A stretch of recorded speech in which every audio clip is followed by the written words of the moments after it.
doctor, ahí veo el audio, pero todavía no se ve las imágenes de las diapositivas. Ahí estoy compartiéndole. Ahora sí, doctor.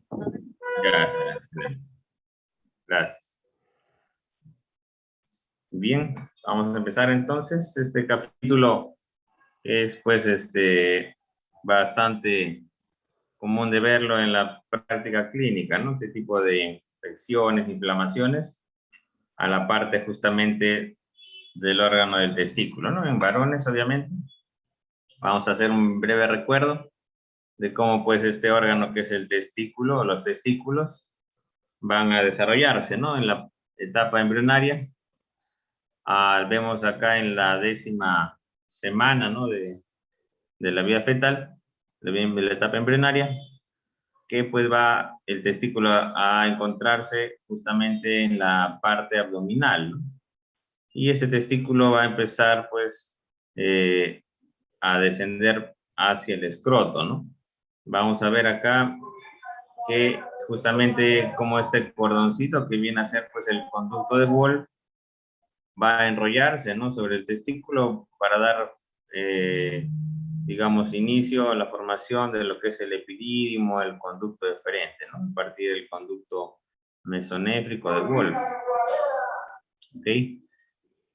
A partir ya, entonces, de las 30 semanas, vamos a ver que ese testículo va a ir descendiendo por el canal inguinal, ¿no? Y finalmente, ya cuando el producto está casi a término, ¿no? 35, 37 semanas, ese testículo va a estar justamente ya en la zona escrotal, ¿no? ¿Quién va, digamos, a ayudar al descenso, a guiar el descenso? Justamente es esa estructura que es el gubernaculum testis, ¿no? Ese gubernaculum testis va a orientar, digamos, ese descenso hacia la zona escrotal, ¿no? Y finalmente ese gubernaculum llega pues a fibrosarse, como ven acá, ¿no? Con unas bandas fibrosas que van a fijar justamente el testículo al escroto. ¿Ok? Antes se pensaba que todo este descenso, ¿no? Desde lo que es la parte abdominal de los anillos inguinales hacia el escroto era mediado solamente por la hormona testosterona, pero en estudios más contemporáneos se ha visto pues que, digamos, va a haber una combinación de factores, ¿no?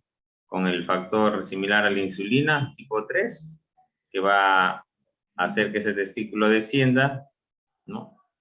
Hacia la región inguinal, y de la región inguinal hacia el escroto, allí sí va a estar mediada por justamente las hormonas masculinas como los andrógenos, la testosterona, ¿no? Entonces va a haber una combinación justamente de ambas para el descenso completo del testículo. Importante recordar la anatomía, ¿no? de este órgano, el testículo, pues que lo vemos allí, ¿no? Justamente cómo pues ha ido descendiendo, ¿no? En la parte del canal inguinal, no va a descender solo, sino que va a arrastrar también estructuras, ¿no? Segmentos musculares, ¿no? Que van a formar ese músculo que lo está envolviendo, el cremaster, algunas fascias, ¿no? Como las fascias espermáticas, tanto interna como externa, ¿no? Además, lo que es la túnica, pues, vaginal, ¿no? La capa de la túnica vaginal, que es un repliegue, digamos, del peritoneo, ¿no? Y pues la parte ya más externa, ¿no? Tenemos al dartos y la piel, ¿no? Que va a cubrir ya van a ser parte de las capas del escroto.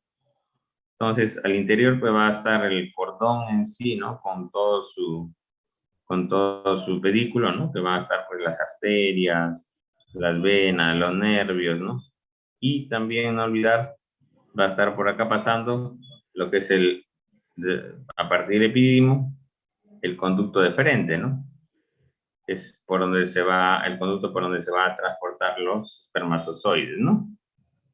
Y acá se va a unir a las vesículas seminales que están acá. Se unen a las vesículas seminales y forman los conductos eyaculadores, ¿no?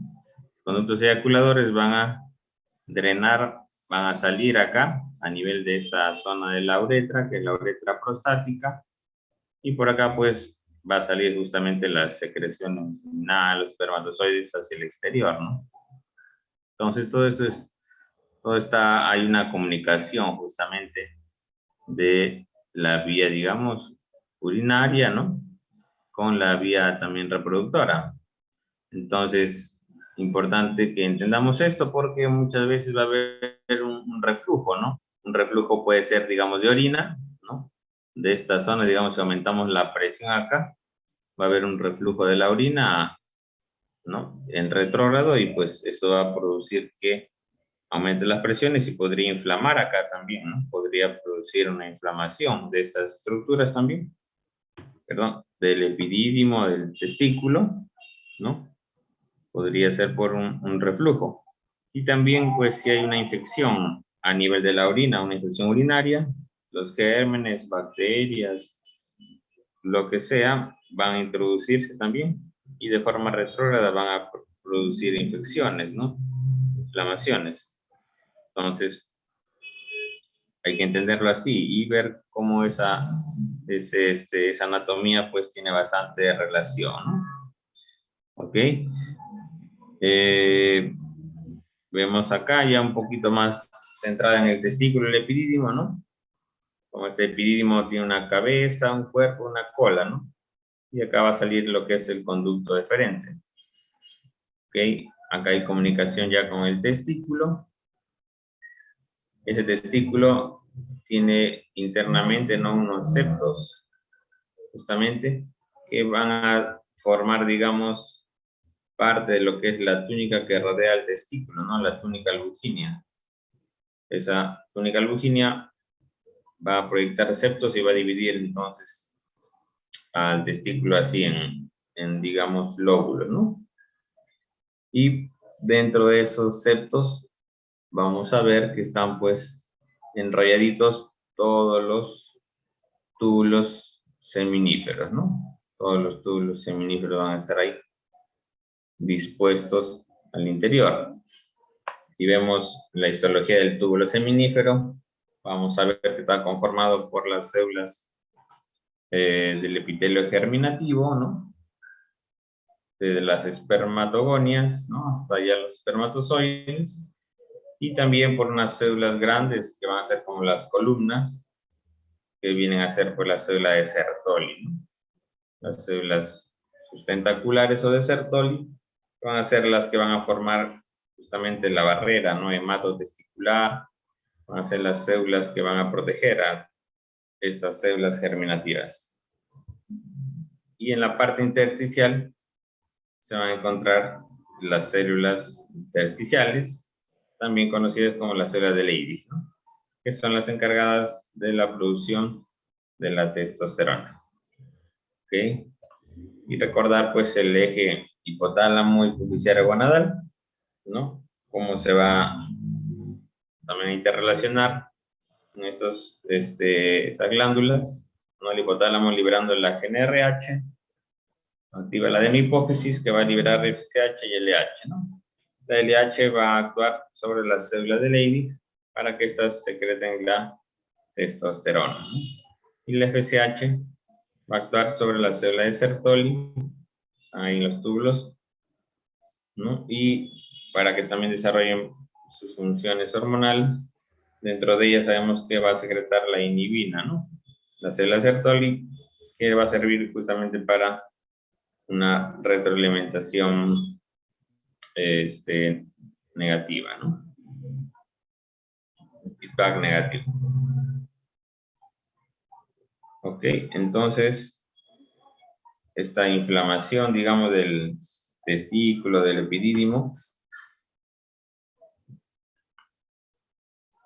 va a ser pues una condición en la cual estas estructuras se van a inflamar, ¿no? Van a ser causa de dolor, hinchazón, generalmente es unilateral, ¿no? A veces puede ser bilateral, pero generalmente unilateral. Hay tipo de inflamación aguda o crónica, puede afectar en cualquier etapa de la vida, ¿no? Desde los más pequeños hasta los más ancianos. Y va a formar parte del diagnóstico diferencial del escroto agudo, ¿no? Entendiendo un poco la epidemiología de esta enfermedad, vamos a citar este estudio, ¿no? Fue publicado hace unos años, en 2016, ¿no? Más o menos en la revista Urology, en la cual se estudiaron más de 600 pacientes, ¿no? Que acudieron a la emergencia por dolor escrotal, ¿no? O sea, un cuadro de un escroto agudo. Y pues se vio que la gran mayoría de estos dolores por los que acudían a la emergencia fueron justamente por episodios de orquipidimitis, ¿no? O sea, inflamación del testículo y del epidídimo a la vez. El otro gran grupo fue por una epididimitis, ¿no? Entonces, vemos que son los más prevalentes, ¿no? Una inflamación del testículo epidídimo o del epidídimo, ¿no? Y el siguiente grupo, bueno, síntomas de etiología incierta, no se supo de dónde venía ese dolor. También interesante mencionar eso, ¿no? No había una causa del porqué de su dolor, no se halló signo de inflamación del testículo, del epidídimo, simplemente tenían dolor. Y un 10%, ¿no? En menor porcentaje se vio que tenía inflamación del testículo solamente, ¿no? O sea, una orquitis. Entonces, puede pasar así, ¿no? Lo más frecuente es que se inflamen ambas estructuras o el epidídimo, ¿no? Con menor prevalencia que se inflame solo el testículo. ¿Ok? Y bueno, hay otros diagnósticos diferenciales que también producen dolor, ¿no? Como los quistes, masa del testículo, hasta abscesos, ¿no? Ok. Vamos a ver entonces el grupo de las infecciones, de las orquipidimitis agudas, ¿no? Estas pueden ser entonces infecciosas o no infecciosas. Dentro de las infecciosas las clasificamos de acuerdo al germen, ¿no? Bacterianas, virales, micóticas o parasitarias. Entonces, lo más frecuente es que sean bacterianas, ¿no? Y dentro de estas bacterianas, pues vamos a diferenciar, ¿no? Un grupo en las que se transmiten sexualmente, ¿no? Que generalmente, clásicamente se le asocia con varones jóvenes, pero no necesariamente, y que vienen a ser parte de unas ITS, ¿no? Acá los gérmenes implicados tenemos predominantemente la clamidia, trachomatis y la Neisseria gonorrhoeae. Y para el otro grupo, digamos, que no son transmitidos sexualmente, se asocian pues a las infecciones urinarias, ¿no? Con lo que son bacterias gram negativas, ¿no? Como Escherichia coli o Pseudomonas. Otras bacterias que pueden producir también, ¿no? Se ha implicado el Mycobacterium, tuberculosis, treponema, la brucela, ¿no? Son bacterias que también pueden llegar hacia la zona del testículo, el epidídimo, producir infecciones. Dentro de virus tenemos el virus de la parotiditis con mayor frecuencia, ¿no? Pero también otros virus podrían ocasionar las infecciones, ¿no? Incluido el coronavirus. Micóticas, la cándida, Cryptococcus, sobre todo en pacientes pues inmunocomprometidos, ¿no? Alguna infección pues importante y que no esté controlada. Parasitarias tenemos también las filarias, los schistosomas y la tricomonas vaginalis, ¿no? Como parte también de las infecciones de transmisión sexual. Podrían llegar hacia la zona del testículo, del epidídimo. Dentro de las no infecciosas, ¿no? Vamos a tener las orquitis autoinmunes, ¿no? Asociadas con los anticuerpos antiesperma, asociadas a cuadros de vasculitis, ¿no? como la púrpura de Henoch-Schönlein, por ejemplo, ¿no? La poliarteritis nodosa, podrían asociarse allí a inflamación de este órgano. Medicamentos se han relacionado como la miodarona, ¿no? Que es un antiarrítmico, también con inflamación de los testes, ¿no? Y que es usualmente dosis dependiente. Quizás se da una dosis, digamos, mayor a lo habitual, y eso pues produce que se produzca la inflamación de los testículos. Una manipulación uretral podría conllevar un reflujo de la orina, como explicamos, y también producir dolor, inflamación, y pues se podría injuriar, digamos, estos órganos durante una cirugía, ¿no? Como la vasectomía también podría producir ahí los dolores. Entonces, es importante preguntar al paciente, ¿no? Si es que llega, qué le duele, dónde le duele, cómo le duele, ¿no? El dolor va a ser el síntoma principal, ¿no? Va a referir hinchazón, puede haber, ¿no? En la zona de la piel eritema, signo de flebosis. Pueden haber síntomas sistémicos también, ¿no? Como fiebre, que nos indica que es una infección ya que está, pues, más marcada. Puede haber síntomas urinarios, ¿no? Asociados, como en los cuadros de las infecciones urinarias, o una uretritis también. Puede haber dolor lumbar, cefalea, ¿no? En los cuadros que se asocian a las brucelas. Es característico justamente ese cuadro con la infección por la brucela. Y bueno, el examen físico tenemos que diferenciar, ¿no? De que se trate pues de una infección, una inflamación de estos órganos, y tratar de diferenciar de otras entidades, ¿no? Que también son parte del diagnóstico diferencial. Tenemos el signo del PREN, que es positivo, ¿no? La cual pues vamos justamente a elevar el testículo, ¿no? Si vemos que este dolor está calmándose al elevar, entonces decimos que es un signo de PREN positivo. Y nos indica que justamente es un tema de inflamación, una orquitis o orquipidimitis, ¿no?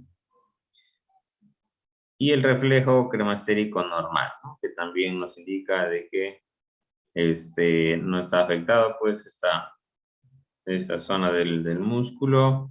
El reflejo es normal, los nervios están transmitiendo, a diferencia de justamente una torsión, ¿no? La torsión testicular, como va a tener su clase, se va a ver que el reflejo cremastérico va a estar ausente, ¿no? Exámenes de laboratorio siempre pedimos si intentamos buscar la etiología, la causa, ¿no? Si sospechamos que hay una infección urinaria, pues pedimos un urocultivo. Vamos a ver si hallamos ahí un germen como la Escherichia coli, un germen común, o una secreción uretral. También si queremos determinar algún germen de transmisión sexual, ¿no? El NAT-test, que es el PCR, que podemos solicitar en caso buscamos infecciones por las clamidias. La serología IgM, ¿no? Para buscar infecciones tipo virales, ¿no?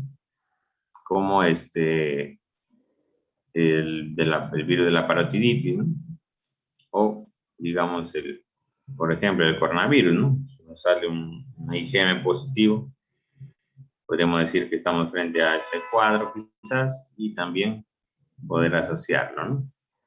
El cultivo de pus del epidídimo, sí, si vemos que hay pues un absceso, ¿no? A ese nivel, cultivamos las secreciones o mandamos al examen de anatomía patológica, ¿no? Viendo la histología, ¿no? Ya para cuadros más raros, ¿no? Podríamos ver anatomopatológicamente una infección por un hongo, ¿no? Como criptococos o cándida, quizás.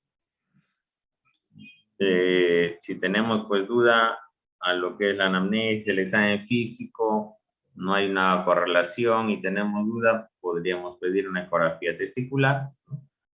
Para justamente ver imágenes de que se trate de una inflamación, una infección del testículo, Y de paso también descartamos tumores, ¿no? Tumores o quistes.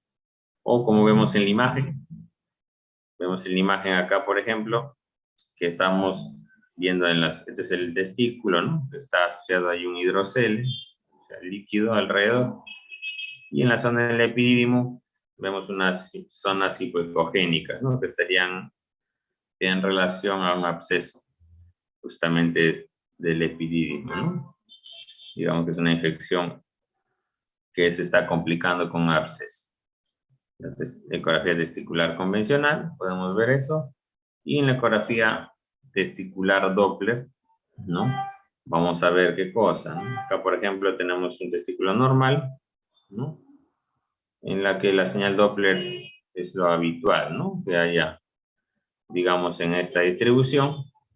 Pero en un caso de una orquitis, vamos a ver que hay un flujo aumentado, ¿no? Va a haber un hiperflujo a la ecografía Doppler, se va a ver más sangre por acá, lo cual es un signo, pues, ecográfico también de una inflamación ahí.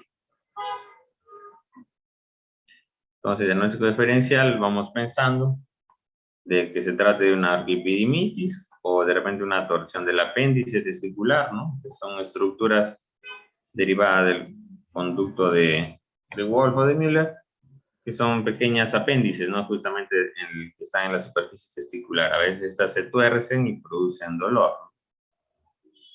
Puede haber traumatismos, hay que hacer pues una historia clínica que nos diga esto. La gangrena de Fournier, ¿no? También puede producir dolor, que es una fasciitis necrotizante de toda esta zona, perineal, digamos, ¿no? Escrotal. Un estado de posvasectomía, ¿no? Un cáncer de testículo también podría en un pequeño porcentaje producir dolor, y la hernia inguinal, que también podría estar ahí dentro del diagnóstico, ¿no? Una hernia inguinal que esté quizás complicándose y produzca el dolor a nivel del escroto, ¿no? Entonces tenemos que preguntar, examinar, evaluar y corroborar con imágenes quizás, ¿no? Una vez que tengamos el diagnóstico, vamos a lo que es ya el tratamiento. En el caso de las orquitis, epidimitis, ¿no? Las epidimitis, empezamos por el tratamiento médico, ¿no? Generalmente va a ser un tratamiento médico manejando justamente el dolor por el que viene el paciente, ¿no? Vamos a indicarle reposo, vamos a indicarle elevación del escroto, a veces con el calzoncillo suspensor, y pues los analgésicos, ¿no? Los AINES, digamos, principalmente para desinflamar y aliviar el dolor, ¿no? Luego vamos a dirigir el tratamiento, digamos, viendo la etiología del germen, ¿no? Del germen que se sospecha, una antibiótico-terapia empírica o dirigida si tenemos cultivos. Corticoides como la metilprednisolona podrían ayudar a desinflamar también. Inmunosupresores los utilizamos en caso haya una orquitis autoinmune, ¿no? Antivirales, antimicóticos, antiparasitarios y anti-TBC, en el caso pues también se sospecha, se corrobore justamente estos gérmenes, ¿no? Hay que aplicar de acuerdo a lo que se detecta, ¿no? En los exámenes. Si el paciente, digamos, ha tenido antecedentes de tuberculosis, por ejemplo, ¿no? Y tiene al examen de orina alguna evidencia de esta, y tomamos el examen, digamos, un BK, ¿no? Y nos sale positivo, entonces es casi seguro que esa inflamación del testículo también se deba a esta, ¿no? Justamente la tuberculosis. Entonces, hay algunos esquemas, unas recomendaciones que nos da algunas guías, esta como de la CDC, por ejemplo, que vamos a, pues, a darle un tratamiento antibiótico empírico para esta entidad, de acuerdo a lo que sospechemos, ¿no? Si sospechamos infección por clamidia, gonorrea, ¿no? De transmisión sexual, entonces vamos a usar la ceftriaxona, 250 miligramos, intramuscular, una dosis, ¿no? y lo asociamos a doxiciclina, ¿no? 2 veces al día por 10 días. En los casos en los que se sospeche que hay estos gérmenes de transmisión sexual, pero también asociados a organismos entéricos, ¿no? Sobre todo en el caso que se practique pues el sexo anal insertivo, entonces vamos a tener que asociar la ceftriaxona con levofloxacino, ¿no? Durante 10 días también. Y en el caso que se sospeche solamente los organismos entéricos, ¿no? Generalmente ahí, cuando están asociadas a una ITU, ¿no? Pacientes mayores, entonces levofloxacino, las quinolonas, puede ser pues la opción única, ¿no? Durante 10 días.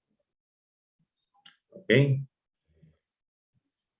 Y el tratamiento quirúrgico lo vamos a reservar en el caso que pues tengamos, ¿no? Infecciones complicadas con abscesos, ¿no? Tanto del epidídimo como intratesticulares. Vamos a tener que llevar al paciente a sala de operaciones, ¿no?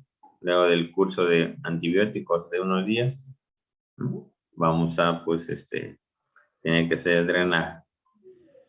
Y pues en los casos, digamos, más severos, en los que de repente no responda o el absceso sea pues muy amplio, ¿no? O hay incluso, llega al punto a veces de un infarto testicular, entonces la opción sería la orquiectomía. Ya como último peldaño, digamos, del tratamiento, ya sacar todo el órgano, ¿no? Sale el testículo y sale el epidídimo también, ¿no? Es una orquiectomía total que se hace, digamos, también por incisión escrotal, ¿no? Acuérdense que iban a ver de repente en su clase de lo que es un tumor testicular, ¿no? Que la incisión, por ejemplo, en el caso de cáncer de testículo, en la que se sospecha y la incisión es vía inguinal, ¿no? Por allí se extrae el testículo, una orquiectomía radical. Pero en el caso de una orquiectomía total, por una infección en este caso, sería vía escrotal. La orquitis vírica, ¿no? Es la que mencionamos, ¿no? Producido usualmente por el virus de la parotiditis, ¿no? Aparece después de unos días, en la cual hay afección de esta. Generalmente afecta un testículo y va a haber signos pues, de flebosis a ese nivel, ¿no? Se puede hacer escalofríos, náuseas. Usualmente remite de 7 a 10 días, ¿no? Se autolimita, ¿no? Como una infección viral y se recomienda pues el reposo, ¿no? Cama del paciente, el soporte escrotal, ¿no? Se puede aplicar relleno local, elevación del testículo y analgesia, ¿no? Analgesia para el dolor, la inflamación. En este caso, como su nombre lo dice, vírica, pues no necesitamos un antibiótico. ¿Ya? Otro virus que también se ha visto, pues, ¿no? En el contexto de esta pandemia, ¿no? SARS-CoV-2, asociado a inflamación también del testículo, ¿no? Entonces, son los primeros casos que se describieron, ¿no? El año pasado, un niño, ¿no? Con COVID-19 que llegó justamente con inflamación del testículo, en este caso el lado derecho, unilateral, ¿no? Y que, bueno, se resolvió, digamos, con medidas conservadoras, ¿no? Y pues no se asoció a síntomas respiratorios. En este caso del niño no tuvo sintomatología respiratoria el niño, ¿no? COVID leve, digamos, con compromiso del testículo y epidídimo. Y el otro caso de una orquitis bilateral, ¿no? En un adulto que también tuvo la inflamación en ambos testes. Ahí vemos la ecografía Doppler, ¿no? Como hay un hiperflujo, ¿no? La señal Doppler. Y también este paciente no se asoció, digamos, con un cuadro pues, respiratorio grave, ¿no? Sino un cuadro respiratorio leve, pero con inflamación de ambos testes, ¿no? Igual digamos, se resolvió de forma conservadora, ¿no? Con analgésicos, incluso creo que le dieron antibióticos, ¿no? Menciona el caso, el reporte de caso, le dieron antibióticos a este paciente, ¿no? Quién sabe cómo para cubrirlo, algo así. Y bueno, se resolvió su cuadro también. La arqueepidemitis tuberculosa, como su nombre lo indica, ¿no? La infección por el Mycobacterium tuberculosis, ¿no? La tuberculosis iba a ser, pues, digamos, acá en este caso, secundaria, ¿no? Después de una primera infección, que usualmente es pulmonar, años más tarde, este Mycobacterium va a reactivarse, ¿no? Y puede viajar, pues, vía hematógena o vía linfática a la vía urinaria, ¿no? Entonces, en este caso, puede producir no solo la afectación del testículo, muchas veces también de los riñones, los uréteres, ¿no? De la vejiga, ¿no? Puede producir una microvejiga tuberculosa, puede haber hematurias y epididimitis a repetición que no responden al tratamiento usualmente, ¿no? Se piensa que es una epididimitis por transmisión sexual, quizás se le da la medicación y vemos que el paciente pues recurre, ¿no? Entonces tenemos que tener también la sospecha de que pueda estar implicado Mycobacterium, ¿no? Vemos acá el diagnóstico, ¿no? Con los PKs en orina, actualmente con el PCR, ¿no? En orina, para detectar justamente esos ácidos nucleicos. Y pues, acuérdense de esta triada clásica, ¿no? De la piuria estéril ácida, ¿no? En el examen de orina vamos a ver, ¿no? Que hay piuria, leucocituria, estéril porque el urocultivo va a ser negativo, ¿no? Y el pH va a estar ácido. Tratamiento usualmente es con fármacos, ¿no? Hay que aplicar un esquema 1, ¿no? De acuerdo a la guía del MINSA, 6 meses por lo menos. Y pues con eso se suele resolver, ¿no? Casos seleccionados, quizás, como hemos visto, si hay abscesos, se va a la cirugía, ¿no? Y algunas, digamos, palabras para lo que es la arquiepidemitis o la artritis crónica, la epidemitis crónica, ¿no? Que es un cuadro más complejo, más larvado, ¿no? En la cual muchas veces después de una inflamación aguda, ¿no? Sea mal curada o sea que no fue tratada a tiempo, entonces va a persistir esa inflamación, ese dolor, ¿no?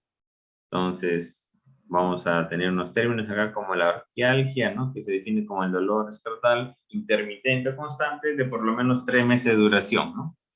Puede ser uni o bilateral. Entonces, si ya duran meses, pues estos dolores, como vemos, vamos a tener que evaluar de forma un poco más integral, ¿no? Vamos a ver si el dolor viene realmente de los genitales o se va a otro lado ese dolor, ¿no?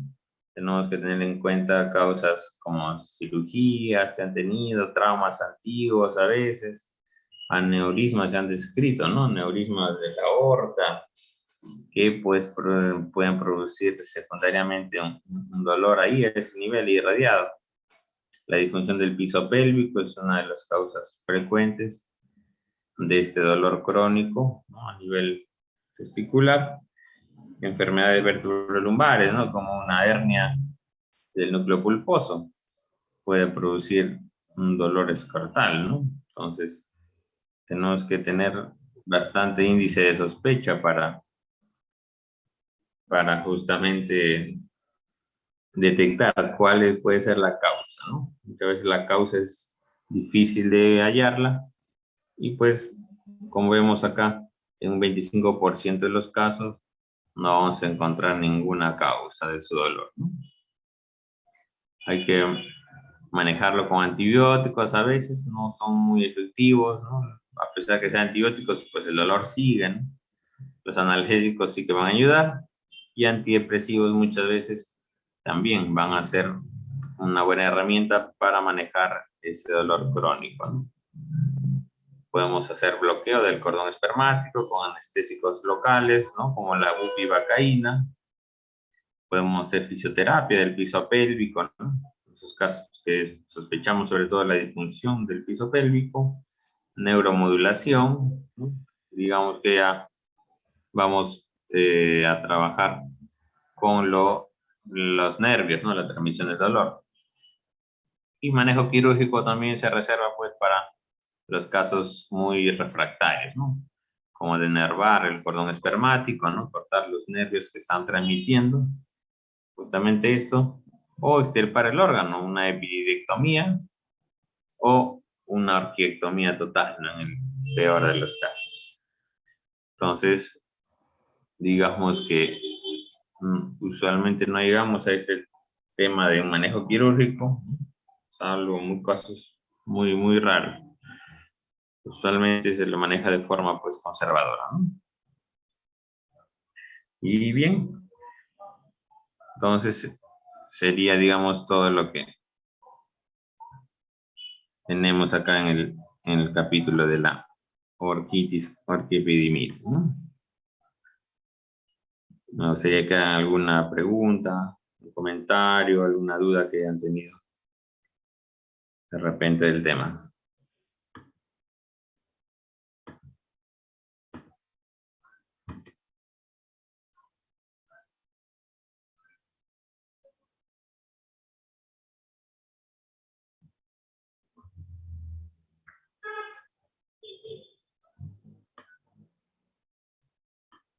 Doctor, ¿en qué caso se va a utilizar tratamiento con corticoides?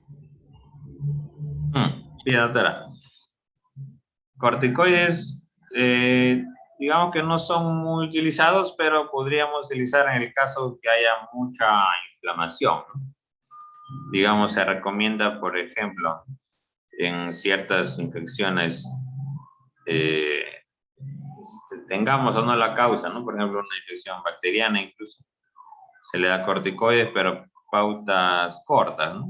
Digamos, 2, 3 días de esos corticoides para las infecciones, para las inflamaciones bacterianas o virales incluso, ¿no? Pausas cortas, nada más, pausas cortas. Pero y en el caso de las autoinmunes, ahí sí quizás sean más beneficiosas, ¿no? Como para frenar un poco el proceso inmunológico, ¿no? Las artritis autoinmunes, por ejemplo, ¿no? Podría beneficiarse más. Pero no recordar que debe ir pues siempre, si sospechamos que es una infección, ¿no? Tiene que ir acompañado obviamente del antibiótico, ¿no?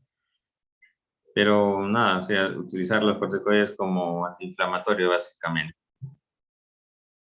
Se recomienda ahí pautas cortas.